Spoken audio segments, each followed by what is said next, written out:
Iginit ni Pangulong Ferdinand R. Marcos Jr. na walang extension ng deadline para sa consolidation ng PUV Modernization Program. Yan ang ulat ni Kenneth Paciente. Sa harap ng pagtulak ng pamahalaan para sa jeepney modernization, binigyang diin ni Pangulong Ferdinand R. Marcos Jr. na hindi na palalawigin pa ang petsa ng deadline para sa konsolidasyon ng mga public utility vehicles operators na nakatakda sa December 31.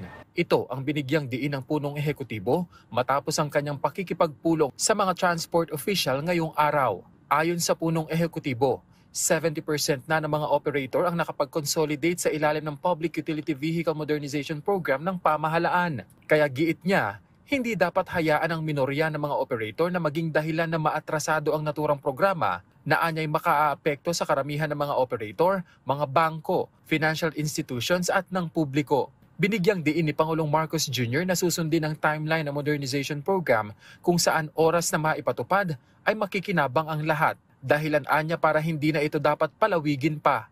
Bagay na sinang-ayunan naman ng ilang transport group, gaya ng Pasang Mazda.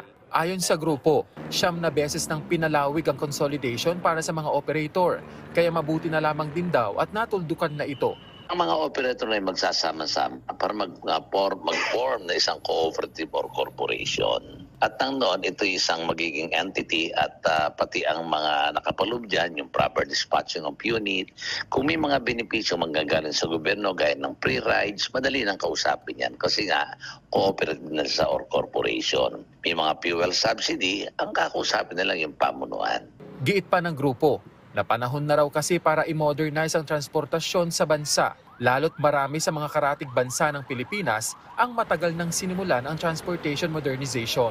Doon sa lumang sakyan ay istansa ng ating mga paseros na bubundol sa likod. Samantala sa modern jeepney, kumbinyente, nakakatayo, aircon, ligtas at safe ang ating mga paseros na yun naman ang kailangan sa isang public transport. Sa pinakahuling tala ng LTFRB, mahigit 150,000 na unit na ng jeep, bus, UV Express ang na-consolidate, na kung susumahin ay nasa 70% ang aktual na consolidation rate kumpara sa 65% lamang na target.